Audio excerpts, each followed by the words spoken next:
are less than 2 days away from our next opportunity to launch the Space Launch System rocket and Orion spacecraft on a flight test beyond the moon. Welcome to NASA's status briefing for Artemis 1. I'm Rachel Kraft with NASA's Office of Communications. The mission management team met earlier today to review the status of preparations for the mission. Launch of the uncrewed Artemis 1 flight test is currently targeted for Saturday, September 3rd at 2:17 p.m. with a 2-hour launch window. Joining us here at Kennedy Space Center in Florida, we have several guests who will give us an update on the preparations and overall status. We have Mike Serafin, Artemis 1 mission manager, John Honeycutt, SLS program manager, John Blevins, SLS chief engineer, Charlie Blackwell-Thompson, Artemis launch director, and Melody Levin, weather officer with the Space Launch Delta 45th. We'll start with a few comments from our guests, and then we'll take questions. For those of you joining on the phone, you can press *1 to be entered into the question queue. And I will also note we do want to keep our briefing to an hour today to give our guests some much-needed rest. So with that, Mike, let's start with you. Okay. Well, good afternoon, and thank you for continuing to follow the Artemis 1 mission. If you recall, 2 days ago we had a scrub following the August 29th launch attempt, and we needed a little bit of time to assess our risk posture headed into a subsequent launch attempt, and we reviewed that today as a mission management team. A little bit of time helped us work through all of the information that we gathered from the first launch attempt. And we worked through a number of issues, and we discussed our risk acceptance rationale for a subsequent launch attempt. If you recall from our prior attempt, we had the tail service mast umbilical leak. We had a hydrogen leak in the tail service mast umbilical. Coming out of the last launch attempt, we met and agreed to do some work out at the launch pad. That work has been completed. We had an issue with the core stage intertank vent valve. That has checked out, and we do not consider that to be an issue. We also had an issue confirming that we were able to thermally condition all of the core stage engines within the required temperature limits as part of what we call the engine bleed. And we worked through that today. And then near the end of the launch attempt, we saw some cracks in the foam on the thermal protection system on the core stage at the intertank flange, and we reviewed that issue today. There was some incremental risk acceptance. As the mission management team, it is our role to review risk acceptance and then the flight readiness rationale. And then we also have requirements change authority following the agency flight readiness review, and we review any changes from the previously accepted risk baseline that we had at the agency FRR. And we did that today. Only 2 of those items required some incremental risk acceptance, and that was the thermal conditioning of the engines associated with the engine bleed, and then the core stage thermal protection system, the crack that we saw, specifically what is termed crack number 2 at the intertank flange, just due to the potential for debris transport, and then contact with the booster SEP motor. It's a low likelihood occurrence, but it is something that we considered an acceptable risk. So we reviewed our risk acceptance rationale and our overall risk posture, and we are setting up for a launch attempt on September the 3rd, Saturday, and we're comfortable with our flight rationale and risk acceptance there. In addition to that, we did have some late analysis come in associated with an off-nominal performance scenario where if we have, and this, we're not planning on this, but should we have a underspeed at the completion of the translunar injection maneuver, it shows that our trajectory would put us into what we call an eclipse violation, which is a power production issue for the Orion spacecraft. So as a result of that, it is specific to the September 4th launch opportunity. We agreed to take that off the plate. So we are, again, proceeding into our Saturday launch attempt. We're comfortable with our risk posture. That said, there's no guarantee that we're going to get off on Saturday, but we're going to try. And the technical teams have put in a tremendous amount of work in a very short amount of time to get us here. And again, thanks to the work and the effort that they've put in. So with that, I'll pass it back to you, Rachel. Okay. John Honeycutt. Yeah, good afternoon. It's a pleasure to be here. I think when I talked day before yesterday, I mentioned that we had a lot of data to go look at. And so we had come out of the first launch attempt. We were unsuccessful on gathering the data that we wanted to gather for that, what we call the bleed kickstart. The team has done a tremendous amount of work starting right after the launch, even up until this monning and to the noon hour, leading us into the MMT meeting. What I would tell you is they just did an outstanding job nailing it flat, and we'll share some more of those technical details. But at a high level, we have convinced ourselves without a shadow of a doubt that we have good quality liquid hydrogen going through the engines, and there's no fuzz on that. We've also, through the course of analyzing the data,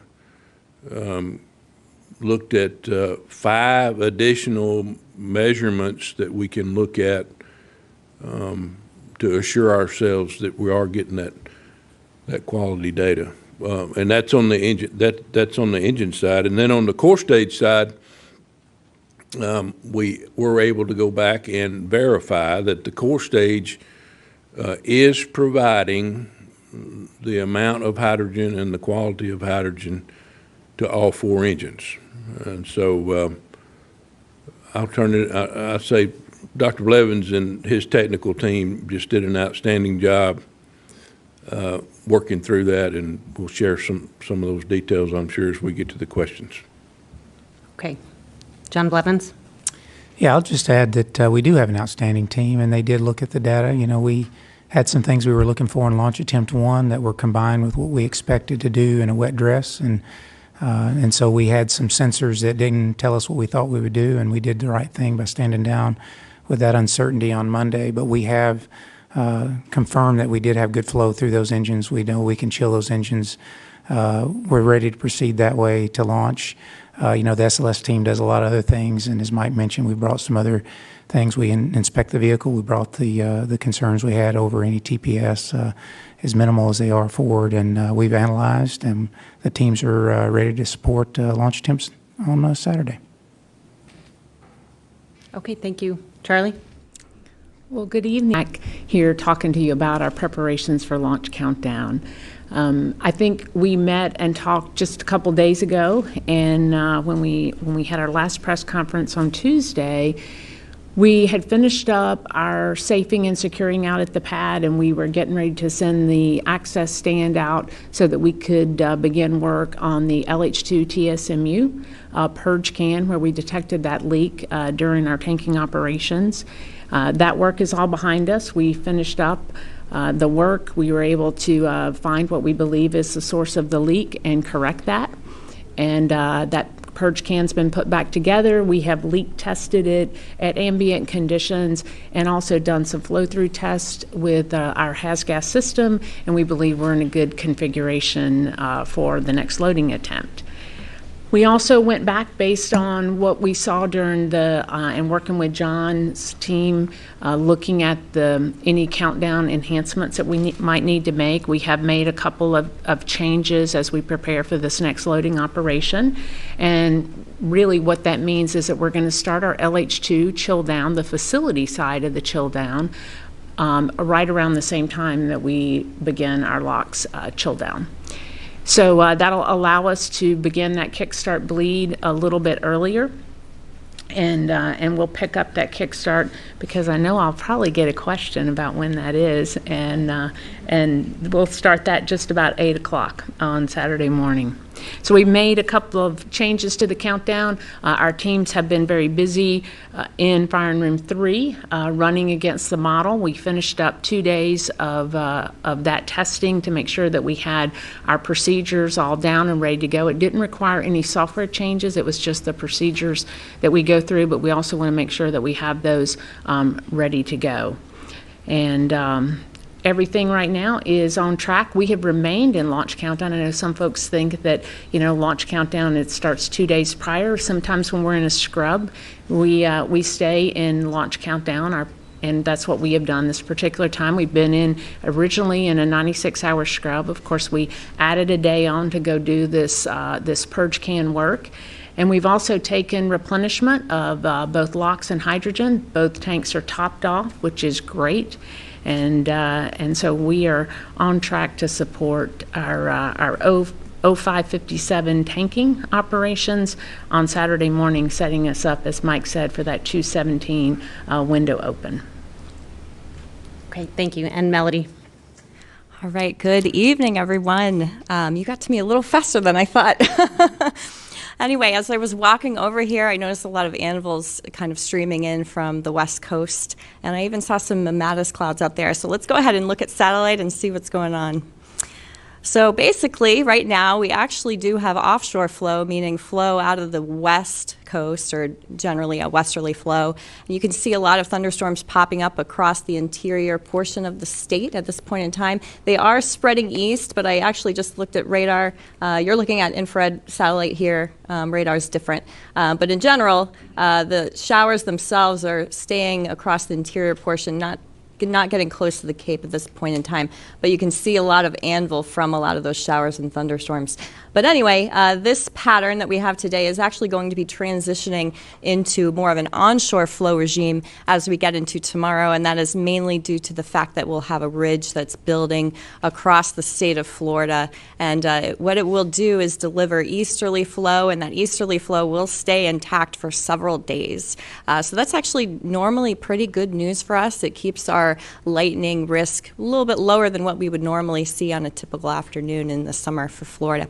So anyway, we'll move on to the primary launch window forecast. And with that, you can see I have a 60% go for the launch window when it opens up in the early afternoon on Saturday. Winds pretty steady out of the east at 8 to 12 knots, which if you want to convert to miles per hour, that is 9 to 13 miles per hour. I know there's some weather nerds out there that might pick up on that. But anyway, temperature pretty warm, as you can expect. It is Florida, 86 degrees. Our main concerns for the primary launch window will be the cumulus cloud roll and the surface electric field rule. So then we'll go ahead and skip ahead to the backup window, which is actually Monday, and that actually improves. The weather improves a little bit to 70%, and that's mainly due to the fact that the launch window is a little bit later into the afternoon time, farther across the interior portion of the state, giving us a lot of sinking air behind it in general. So basically, the weather looks good. I wouldn't be shocked if there are periods where we are technically red for weather, but the bottom line is that I don't expect weather to be a showstopper for either launch window.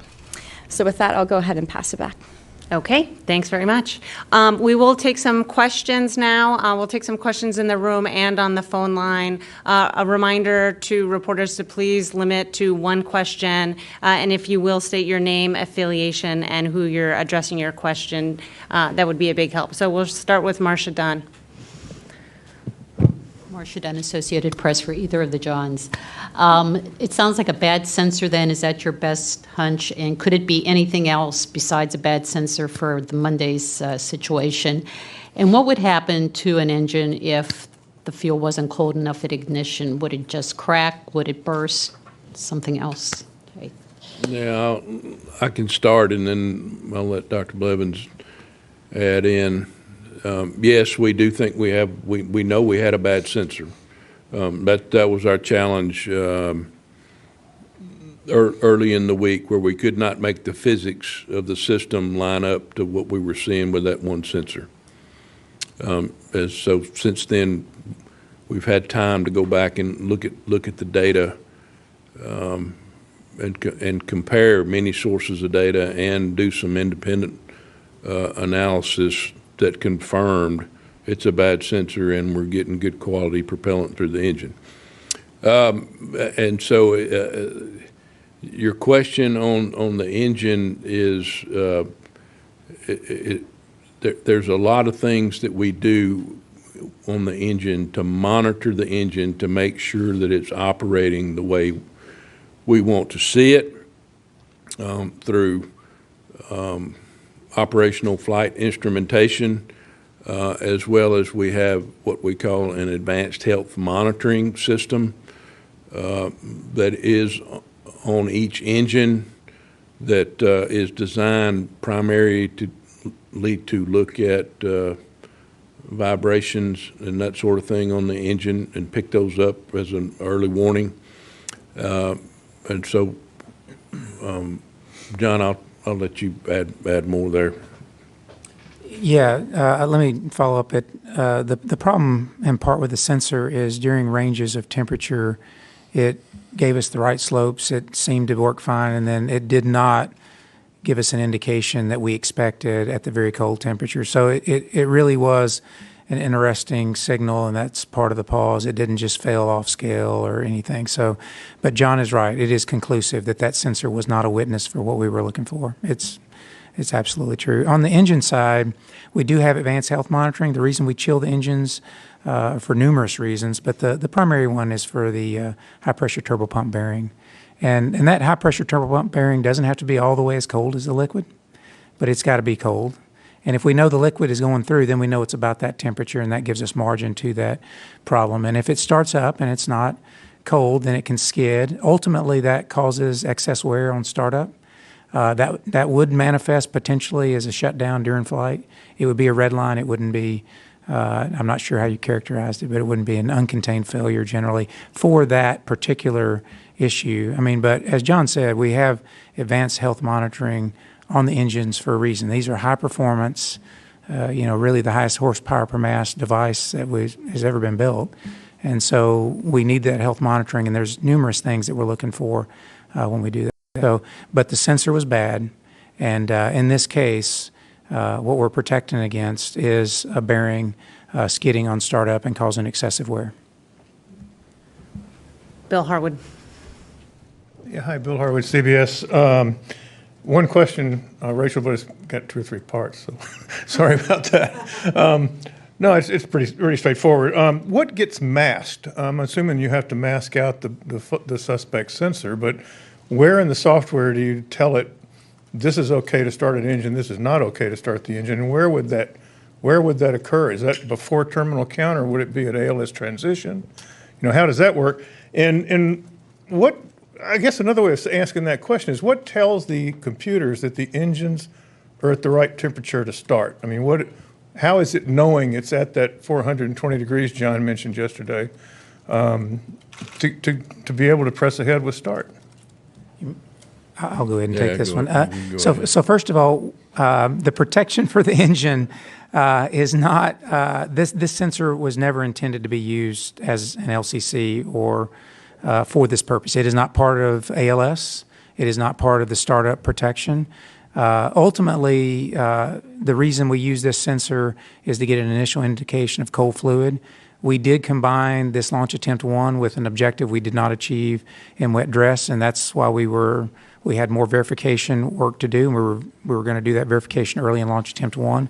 This sensor failure prevented that verification, and that's why we had to go to subsequent measurements. And we were able to achieve that really only because we were in these conditions for a long time with fully tanked and flow through the engines. If we wouldn't have done that, we wouldn't be able to verify all that we could to verify that it was liquid and that it was a bad sensor. But ultimately, the protection for the engine that's in ALS are temperatures and pressures, but they're not the one long chill of the engine. If you reflect on the last answer, it was that, we're trying to chill the engine to get a bearing cold that we don't measure. And so that's buried inside of part of the engine. And so we count on a certain amount of mass flow for a certain amount of time in order to ensure that bearing is cold. We did that during shuttle. We've done that during the entire program that used formerly the Space Shuttle main engines and now the RS-25s. And so that verification is a process verification we just didn't achieve in WDR4. That's why we were using this measurement. It's not part of ALS, so there's no masking in the computer software. All the normal protections are in place. We added an LCC. I asked Charlie to add an LCC for this verification because we just didn't receive it in WDR4. That's ultimately what this measurement is. It was never really intended for the purpose we ended up using it for. So temps during chill down wouldn't play into whether or not to start an engine? They are what No, they are. there are other temperatures that verify the liquid at the interface to the turbo pumps that were ready to go and other skin temps. This one was used as a witness for the bearing chilling for a certain amount of time and is not strictly relevant to the startup conditions. Yeah, and John mentioned something that I want to pile on a little bit on. It's he talked about what we learned in the shuttle, and we did this engine conditioning through process control. And so I think I'd gotten a question about the difference between shuttle and SLS earlier in the week, and we had those recirculation pumps on the shuttle where we took that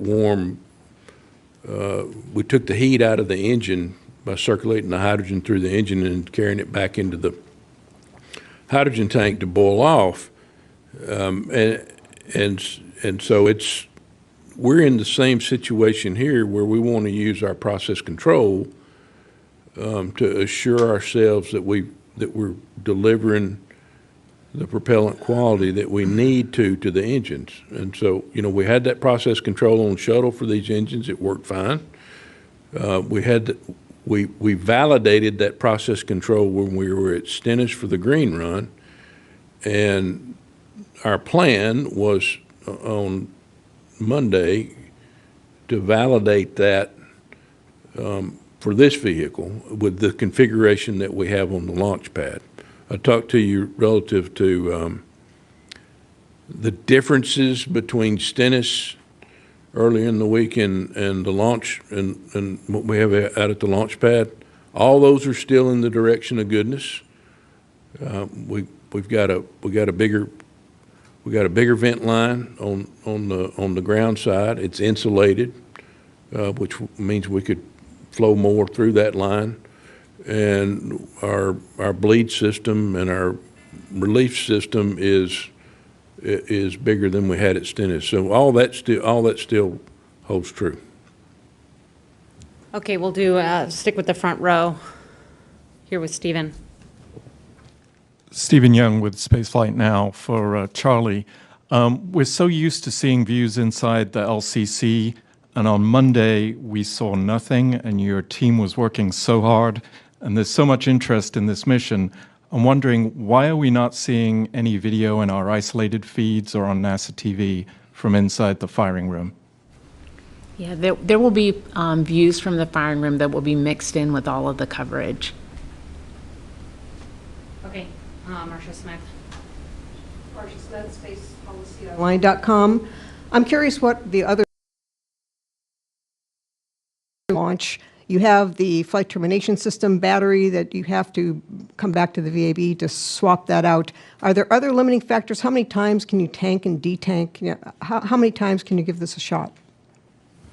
Yeah, I'll take a first crack at that one. Physics is one of the key limiting factors associated with the sun. The Earth and the Moon position relative to what this initial configuration of the Space Launch System rocket is capable of with the interim cryo propulsion stage. So we lose our ability to fly into a lunar intercept after September the 6th. And that's one of the key limiters. There's also the flight termination system. It's essentially a reliability check in the interest of public safety. And I don't know, Charlie, if you have any others to add on that, but those are kind of the key drivers at this point.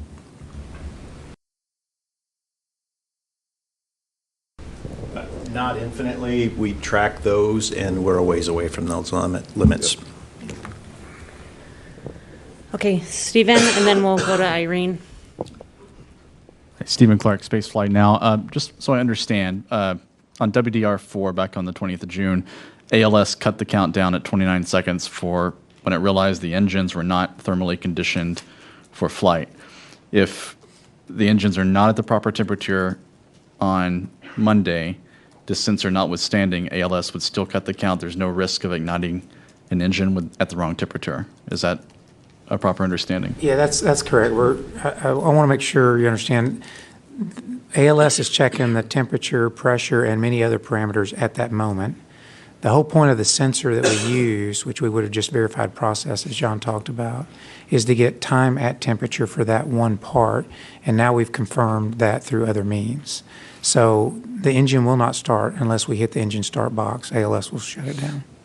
And are you actually masking that No, sensor? we are not masking anything in ALS. No, we're not masking what we're measuring. That sensor is an engineering sensor for engineering data. It is not a flight. It's not OFI. It's not a flight instrument.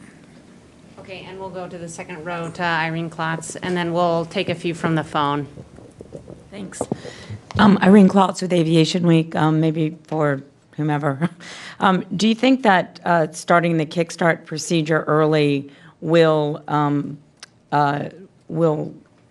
give you a reading that the sensor is now working, even though it's just an engineering sensor? And do you think that just because they're engineering sensors and not the fidelity that you have elsewhere in the system and in the ALS software, that that's why the other engines were not quite cold enough either? Yeah, let me take that. No matter what that sensor does, I've learned a lot about the flow process, which is what you do at WDR4, and we ended up, unfortunately, doing that somewhat on Monday. And we stayed at condition for a while, and we flowed not just through all four engines, but even through just the one that we were slightly more concerned about. And so whatever that sensor does, I have lots of supporting evidence that's much higher fidelity from the engine itself on that chill process. Starting it earlier certainly makes me happy because I'll get an indication earlier in the day that the engine's looking good. And time at temperature, as I told you, is what achieves a good bearing temperature, so we'll do that. As far as the other three temperatures, they're extremely consistent with saturated liquid temperatures. And, I think a lot of people have talked about those temperatures being off. In the case of Stennis, we had those three temperatures, and we defined what saturation was by what we measured at Stennis because we knew we had saturated liquid in the core stage green run. And in this case, if you're able to go back and take a look at that data, you'll see that they were at saturation temperature. So they may have been 1 to 2 degrees Rankine away from what we expected or what we saw as a witness prior 18 months earlier at the core stage green run. But they are consistent with saturated liquid. So there's no question that the engines receive saturated liquid. And quite honestly, normally, you would have done a WDR and you would have a few weeks to review that data, and there wouldn't have been that comment about it not reading on all these sensors and that kind of thing. We would have used all the evidence, and we've compressed that time, and we've got very good evidence, as John has said, that there's no question that we had liquid flow through that engine. And now we have other witnesses, and we'll use the data we have available when we do the kickstart procedure, and we've got lots of data in order to confirm that we start that liquid flow process. Thanks. Okay, and we'll go to the phone and take a few questions from there. We'll start with Michael Sheets of CNBC. Hi, everybody. I believe my question is for Mike Serafin, but it's most specific to the amount of risk analysis you're looking at for a Saturday launch attempt. Based on the data that you've seen so far, given that this is supposed to be a full demonstration of the system, if there were astronauts flying on board this mission, would you still be launching based on the parameters that you're looking at, or are the risk analysis that you're considering different than if you were, launching the Artemis 2 mission?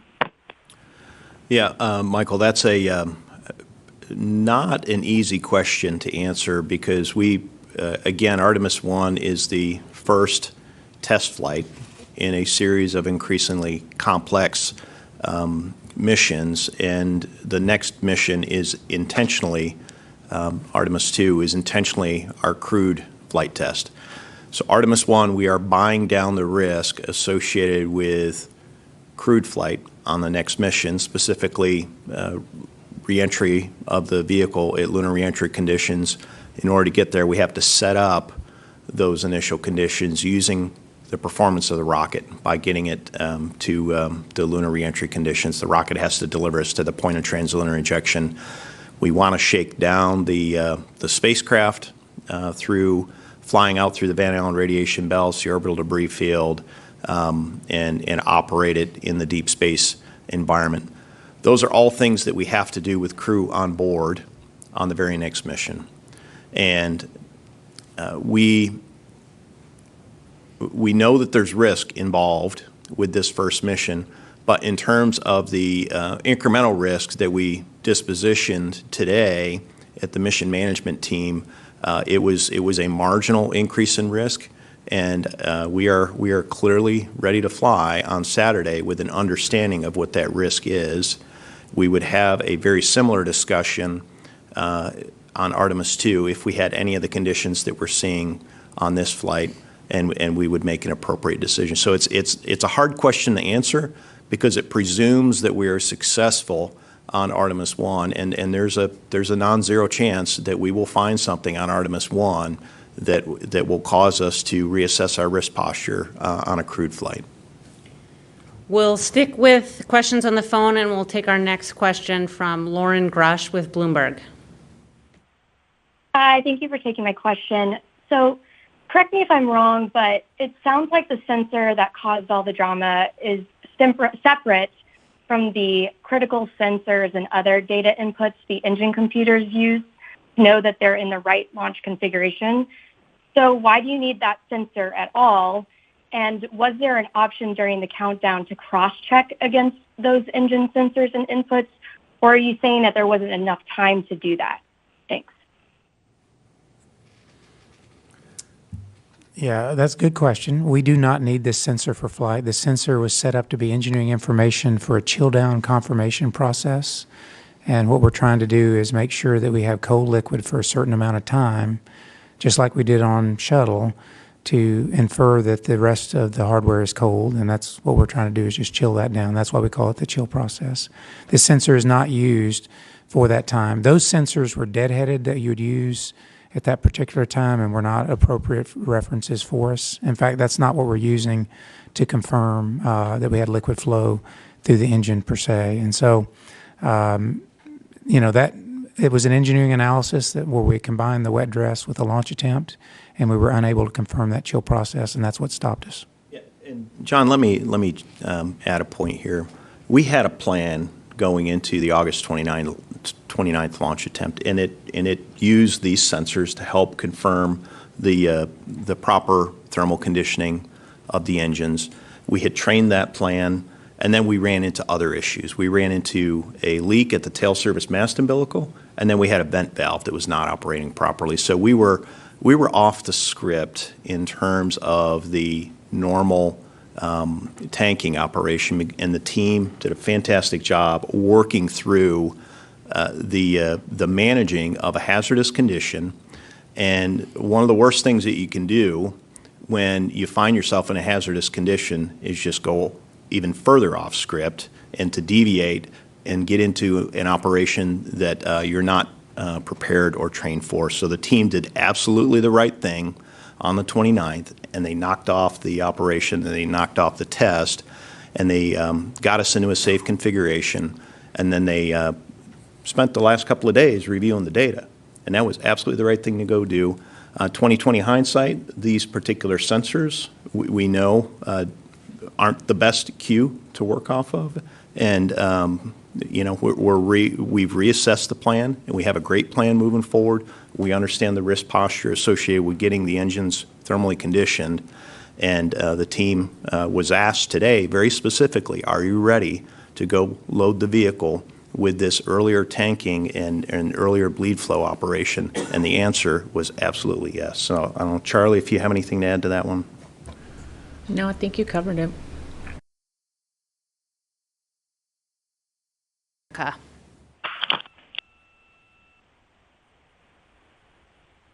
Hi, thanks for doing this. That was great, Mike. Thank you. I'd like to take another crack at a question I think Marcia was trying to ask earlier.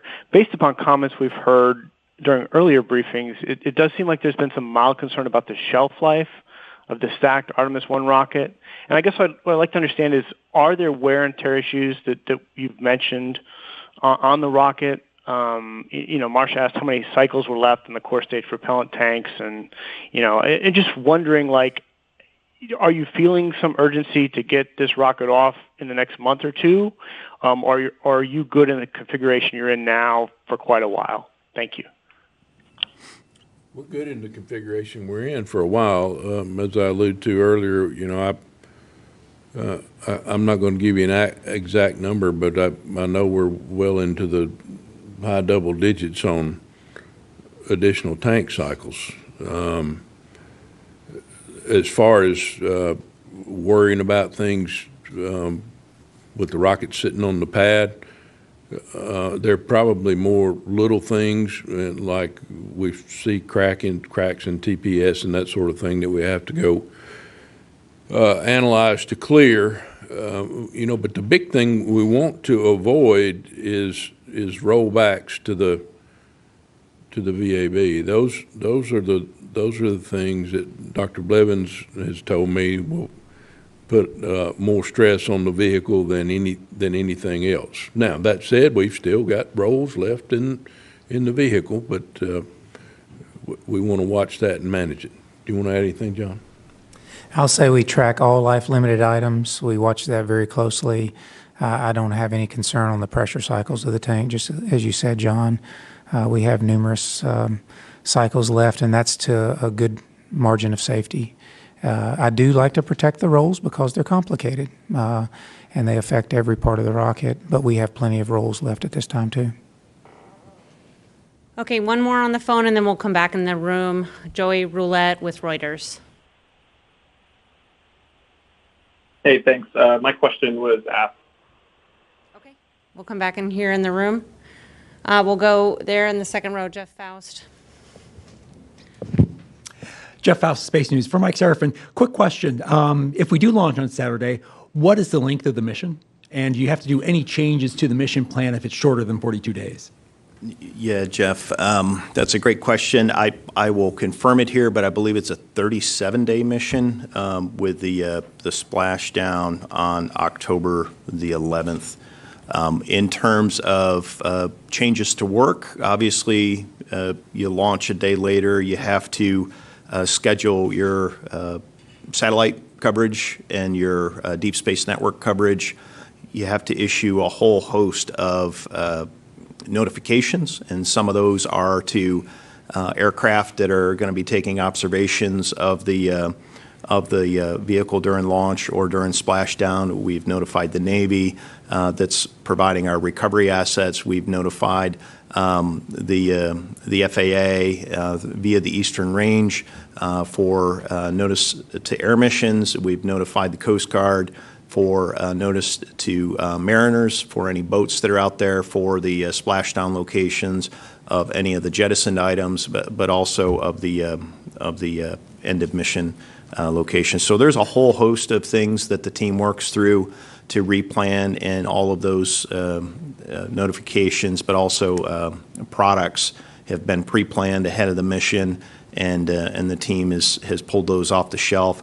They're putting the final touches on a lot of those things, and the process is flexible enough to handle that, so we're not concerned with any of those items. Okay, we'll come back here in the front row, and then we'll move over to the other side. Right here, yep. Chris Gephardt with NASA Spaceflight. I think these are both for Charlie. How many cutouts and colas do we have for Saturday's window? What's the longest one within there? And starting LH2 chill down on the ground side a bit early, starting to bleed a bit early, that sounds to me like you're going to lose a little bit more to boil off and a little bit more to bleed. Where does that leave you on the LH2 margins for the day? I know you have to top off the tank afterward, but like on launch day, where does that leave you for the 2-hour window? Let's see. I'll start with the colas and cutouts. So I probably have a report that's in my email. We get those at L-2 day. So I haven't looked at it specific to our next opportunity, but I can tell you that for our previous opportunity, we had somewhere in the neighborhood of about 30 to 40 cutouts, so it's a fairly significant number. Most of them are really short, just a couple of seconds long. We did have a couple that were a little bit longer, maybe on the order of a minute or so. But I can absolutely get you a specific number. And then, let's see, what was the second part? Starting the LHD chill down in the bleed, yeah. Starting it earlier. So we went off and analyzed that. You're absolutely correct. If you start it earlier and you start the bleed earlier, you're going to consume more. And we did go off and look at that, did the analysis. We will be able to support the entirety of the window, but we will have a little less margin in the tank when we're done. Okay, thank you. We'll go here next. This question is for Mike Murphy. My name is Ada Monzon, Guapa TV, Puerto Rico. Can you elaborate on the plan of next launch windows? Even if it's not next Monday, then what are the choices or the opportunities even by the end of the month or by October? Yeah, it's a great question. And for Jeff, I did verify that October 11th is our splashdown date, and it's a 37-day mission. So in terms of mission availability, we do have a reservation with the range for September 5th. So if we do not launch on Saturday, we'll be looking at a afternoon launch on the 5th. The 6th is in play. It's a fairly short launch window on the 6th of September. Should we not tank on the 5th, we may elect to move to the 6th. Once we get past the 6th of September, September the 19th is the earliest from a physics-based standpoint that we could pick it up. And then that launch period ends on October the 4th. Obviously, we would need to account for when did we roll back to the vehicle assembly building and what that looks like relative to where could we pick it up. We would also have to assess why did we roll back to the vehicle assembly building? Did we just simply not get lucky with weather and we had to roll back and check out the flight termination system again? Or was it a technical issue that requires access to a very specific part of the rocket? We would have to look at how long does it take to gain access, the availability of spare parts, or any reason that we would have rolled back. So there's a whole host of variables in there, but that gives you a sense of kind of the relative time frame. Okay, let's come to the other side of the room here. We'll go to Ken Kramer. Hi, thank you. Ken Kramer, Space Up Close. For Charlie Blackwell Thompson, please, can you talk a little bit more about the liquid hydrogen work you did on the purge can? How did you discover it? What did you do to fix it, and how do you determine it was fixed? Thank you.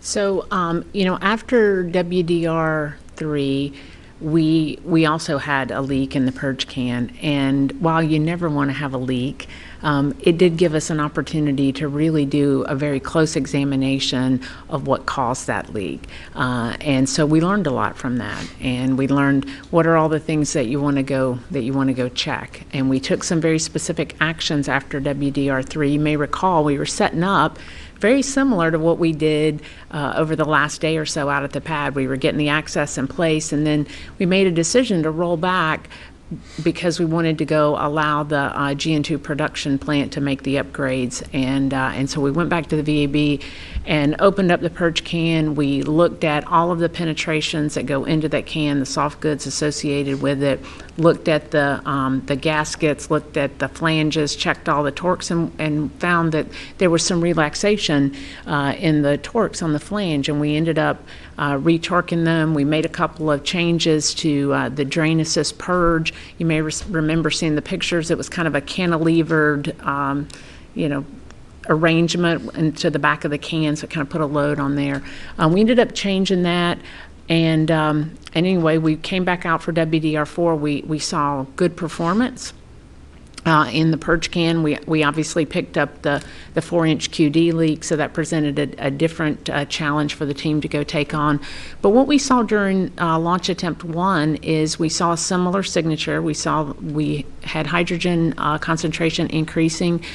It was fine during slow fill. It was as we got into the higher pressures and saw more flow across that interface. We were able to manage our way through it. The team was able to vary the flow rates and stay within the specifications. But certainly we saw it reoccur during drain and recognized that we needed to go take a closer look at what was causing this. So as I said, we went back into the purge can out at the pad because we'd had the opportunity after WDR3 to come up with, here's the 3 or 4 or 5 things you need to go look at. We went and checked all those same things again, and what we found is in that 8-inch, in the purge can and in the 8-inch QD, there is a pressure sense line there. It's a penetration into the can and into the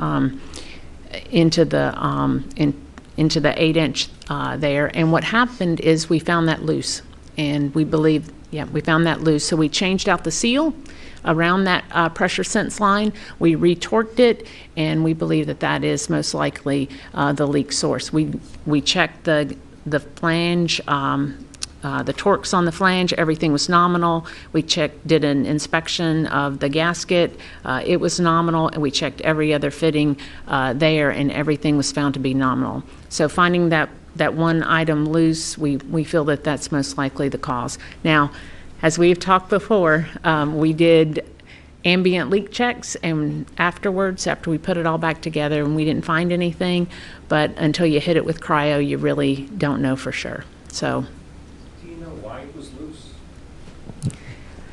No, I mean, I have to believe that it was something that's happened between when it was checked in the VAB and at the pad.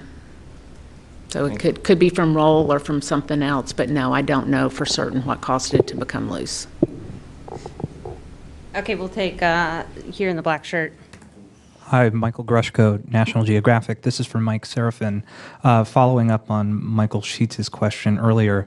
Earlier in the week, you gave an assessment that there was a 1 in 125 risk of loss of Orion based on all phases of flight.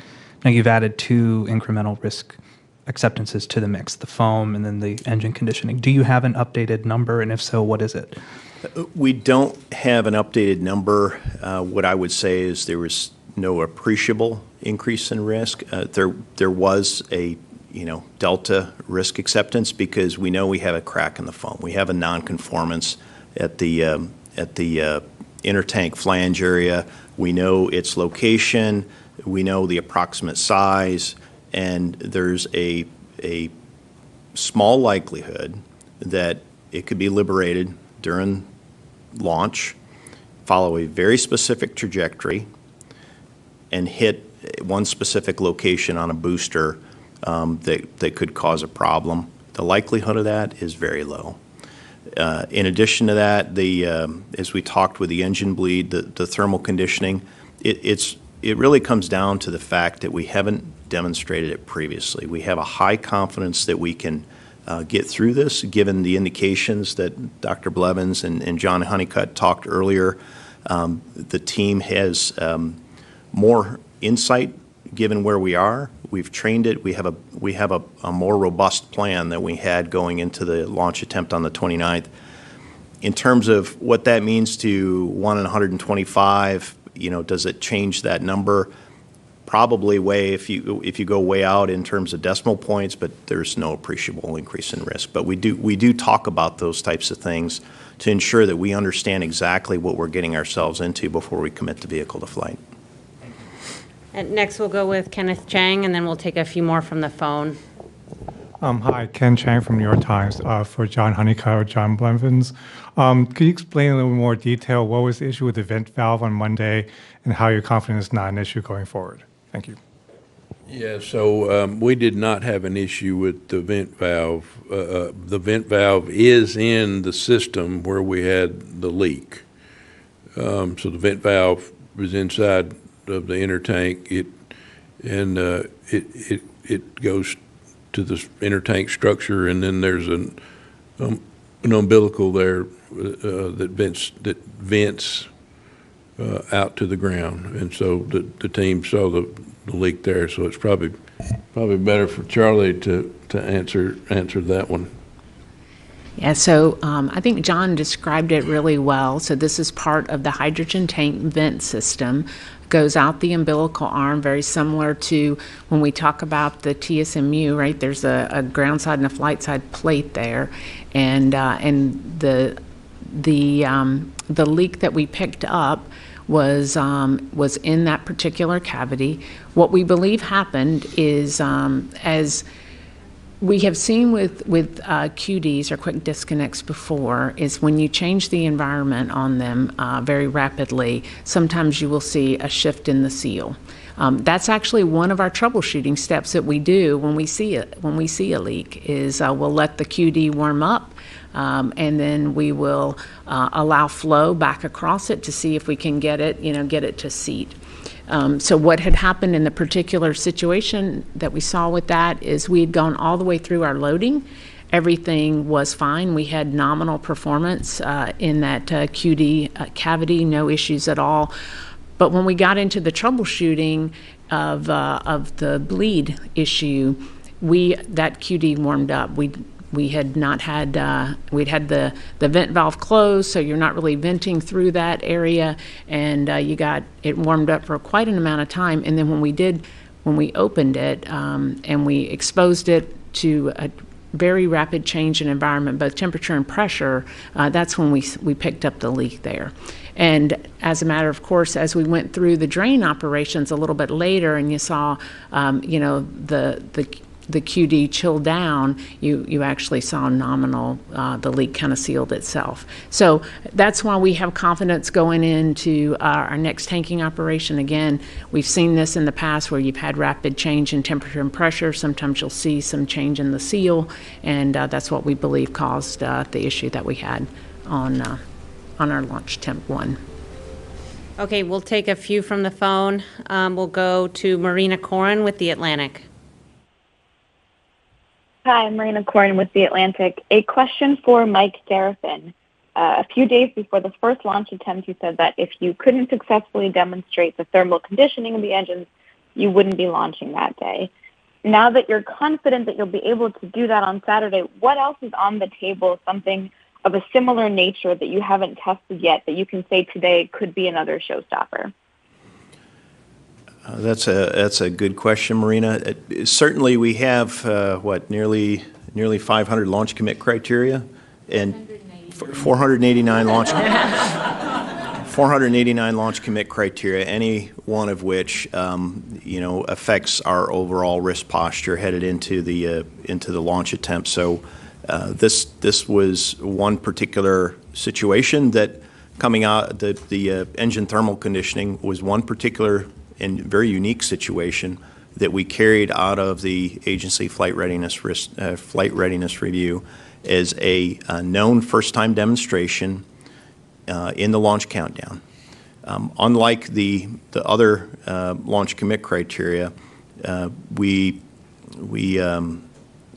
just knew that this was something that we had to do successfully for the first time.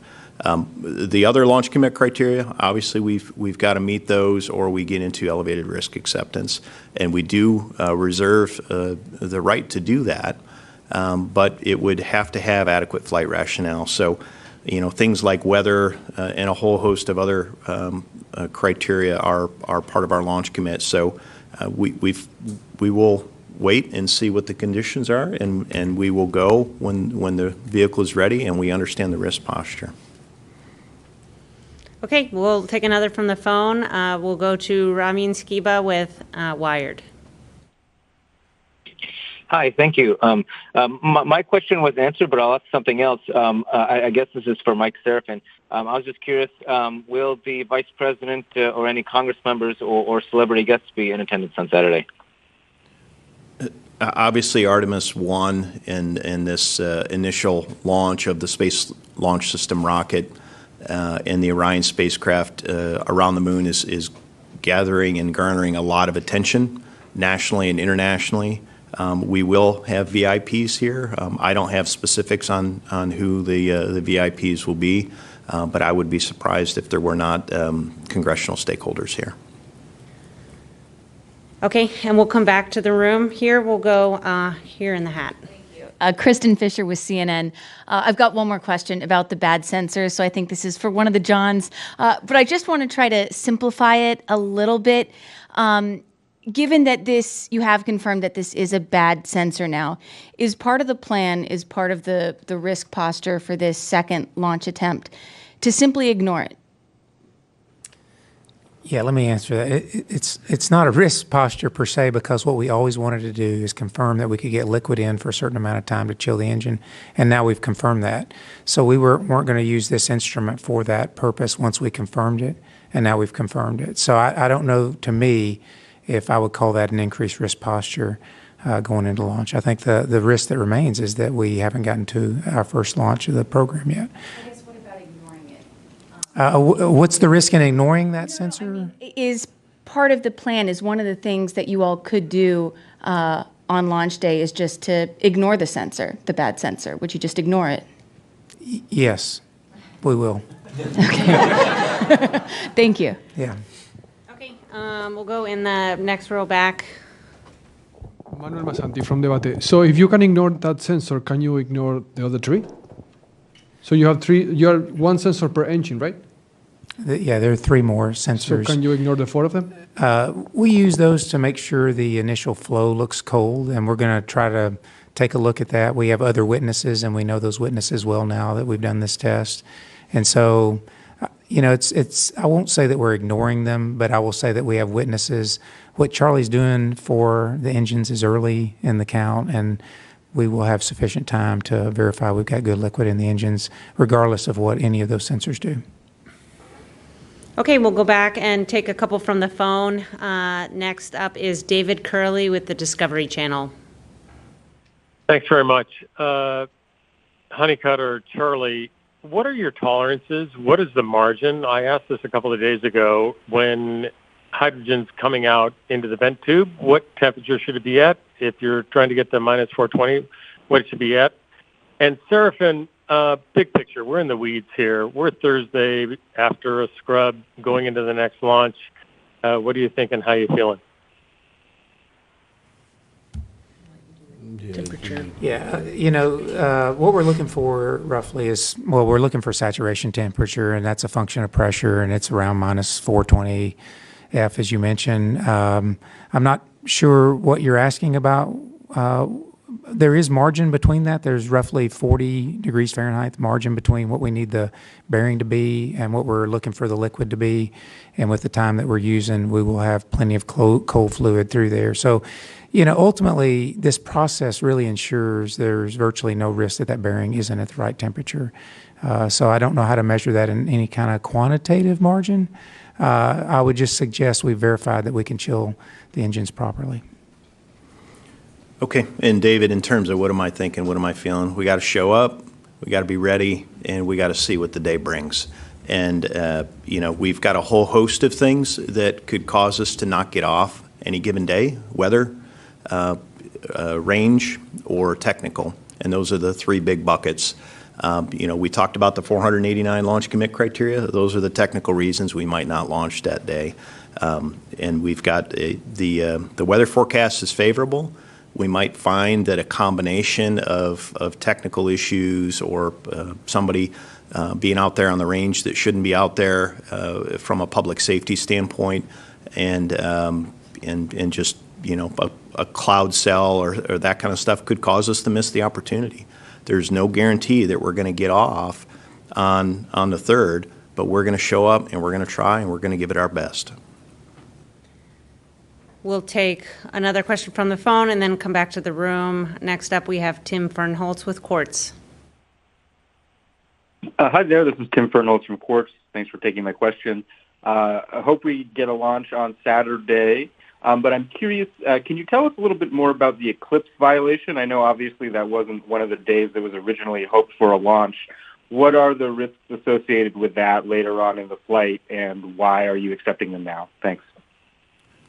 Yeah, Tim, I'll say that the finding or the analysis that was brought forward at today's mission management team meeting was some relatively late analysis. Normally, the team prioritizes the normal mission plan first, the mission you intend to fly, and they go off and they analyze that, and they did that work. And then they start looking at all the what-if cases. What if we have a performance problem? What if we have a battery problem? What if we have a solar array problem? And this was one of those what-if cases, and it came back and it showed that we had a significant power deficit if we had a performance problem, and we expect the rocket to perform fine. We've looked at our performance margins. We have over 20,000 pounds of margin to our guided cutoff at the insertion altitude, and we have over 2,000 pounds of margin to the point of translunar injection. But the power deficit, should we have a performance problem through the point of translunar injection, was to the point where we did not think we could manage it on the Orion spacecraft side, just due to the geometry between the sun, the Earth, and the spacecraft as it was headed outbound towards the moon on that outbound leg. So we took it off the plate. That said, it's likely to be a moot point once we tank on the third. The fourth is off the plate anyway, simply from a commodity standpoint. So it was just a part of our look ahead, and it was, as I said earlier, the result of a what-if case that came in fairly late. Okay, and we'll take one final question here in the room, and then we'll go ahead and wrap up. We'll go in the second row here. Hi, Sophie Sanchez from Cosmic Chicago with Chicago Now. I think my question would be best posed to Charlie. Tuesday's briefing kind of brought up memories of the ICE team and the work they did during the final inspections of the pad, looking at things like abnormal engine temperatures and foam falling off due to cracks. What role do they have, if any, in final inspections of SLS? And did they provide you with any information or data during the countdown, or was it all coming back from the sensors, the data gathered?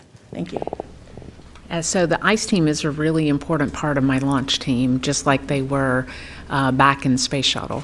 And one of the things that they do today, just like they did back then, is they provide an L-1 hour report on all of their findings. One of the differences is that they utilize high-res cameras out at the pad, and we've specifically placed additional cameras so that they have multiple views, and they can look at that without having to be deployed to the pad.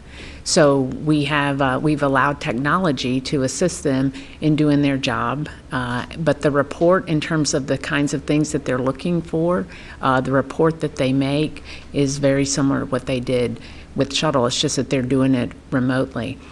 And we also have the capability, should we ever need to, if we had something where we felt like we needed to send them to the pad, we certainly have the capability to do that. We could send them in as a red crew to go evaluate something very specific. But what we have found is that the imagery that we get back in the control center has been more than adequate to evaluate all the different areas and the performance of the core stage.